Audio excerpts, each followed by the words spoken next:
August 2015, a small unknown company to us called Descartes Labs put out a crop forecast in the marketplace. We had never heard of Descartes Labs. In fact, they were a national labs group of scientists that began to form this company. They hadn't been on a crop trip. They hadn't counted ears of corn. They hadn't counted stalks. In fact, they were doing that using a satellite technology, traveling 500 miles above the Earth at 14,000 miles an hour. And in fact, on that one day, the market dropped 3% just based off of their own forecast. It was the first time that they really caught our attention. Meanwhile, in Minnesota, my friend, mentor, and executive sponsor was working in trading analytics at Cargill. He was contemplating how data was going to change both his job and Cargill at large. Cargill is a 150-year-old agricultural company with its primary and largest business in grain trading. So think buying, selling, moving, and storing physical grain. Because of this, Cargill has a large physical footprint, so lots of assets like grain elevators that help them to manage their supply chain more effectively. Now, in an ideal world, all the data coming off these assets would be used to make operations more efficient. And of course, this happens to a certain extent, but much of that data remains unrefined and pardon the pun, but siloed. Sorry.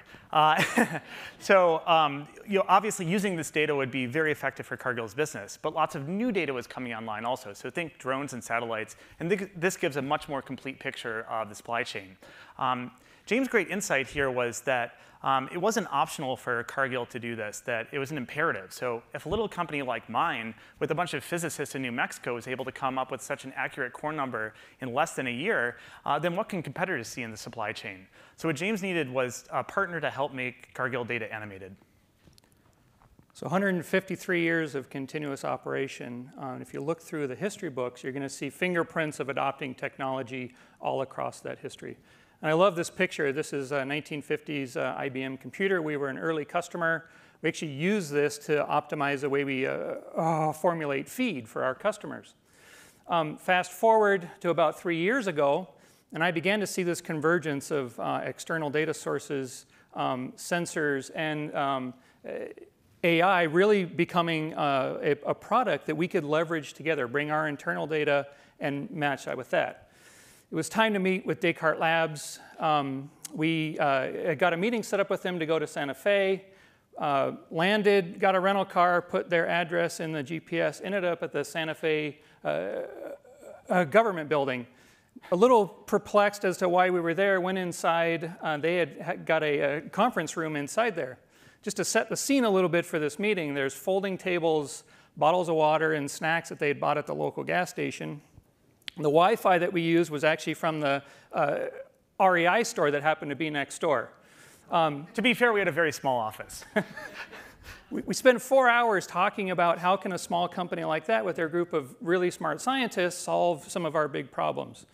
And I share all that with you because I think it could be really easy for big companies to be turned off with the fact that they didn't have this polished image.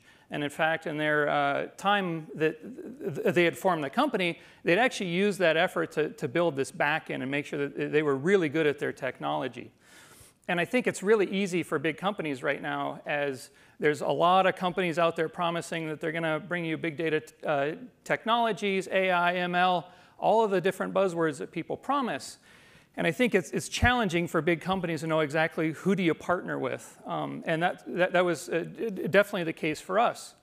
And so we took a two-pronged approach. We said, let's make sure that their technology works. So we gave them some pilots to make sure that that was the case. And we also wanted to make sure that their values fit with ours. This is a long journey that we're on, and as we partner with companies, having companies that also match our values is extremely important for us. Although now I am going to use some buzzwords. So let's talk about data and data animation. So I've lived through 3 major technology shifts during my life: the PC, the internet, and mobile. And I think we're on the cusp of a really big one. Call it data, call it AI. And this is driven by a few trends. First, there's a proliferation of sensors, which are the eyes and ears of computers out in the world. Second is almost unlimited computer resources, much better than that old IBM computer, so infinite storage and compute in the cloud. And the third is better machine intelligence. One of the problems with technology revolutions is that it's really hard to see the end state at the beginning. So think when you were on your Dell PC, on clunky internet, browsing Yahoo on your Netscape browser, it was really hard to imagine that all of your business applications would eventually be delivered through that browser. Furthermore, entire industries are disrupted. DVDs turned into Netflix, books turned into Kindles, CDs, remember those? Those turned into iTunes. And media was forever changed. The business and distribution model changed, new entrants came into the market, and old players died.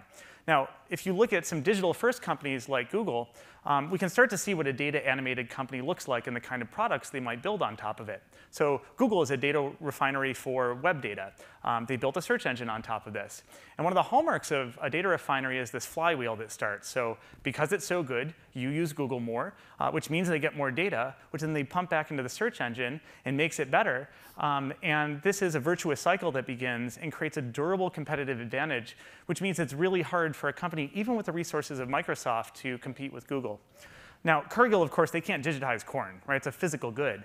But what they can do is build a digital twin of the supply chain. And this is one of the great insights I learned from Cargill. It wasn't the corn model that James was interested in. We had built a data refinery for satellite data, a place where we could model the world. And what James wanted was a model production factory. I get a question a lot of why didn't we actually just buy Descartes Labs from the start? And as Mark said, it wasn't really a product that we saw of value. We tested their teams. We saw this group of scientists that were really good about using big data and coming to something that we could actually use in our business. And my concern, if we went and bought them and tried to bring them into a big corporation, is one of two things probably happens. They either get lost and the value that they had brought before disappears, or second, their ability to operate in this kind of agile framework disappears. And so we say, let's just partner with them and keep them completely separate. I think all of us are certainly going to be impacted by, and we continue to hear it by, data, technology, and it's certainly true for us as a company. And we're going through this culture change of how do we change our businesses? How do we get people to think about this differently?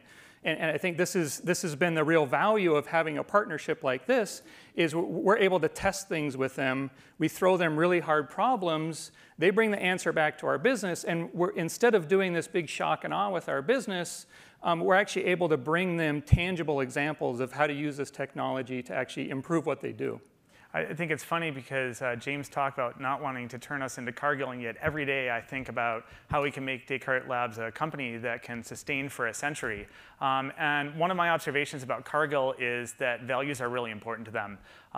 We talk about values a lot in technology these days, sometimes very negatively. And when I see Cargill, I know what their values are. I didn't have to Google them. Honesty, integrity, their word is their bond. They want to help feed the world and help the world thrive.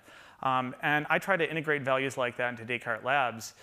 Just the other week, I had a really tough negotiation with a partner. They weren't acting with honesty and integrity. And I took a step back and I said, what would Cargill do in this situation? And I realized that Cargill only works with partners that share the same values with them. And though it was a really hard decision, I walked away. And I think that of course, technology is important, people is important. The question was asked earlier, strategy is important, but I think values are incredibly important. So it's not just that we get to work with Cargill and understand their supply chain and understand agriculture, but really that they can affect us as a company as we grow.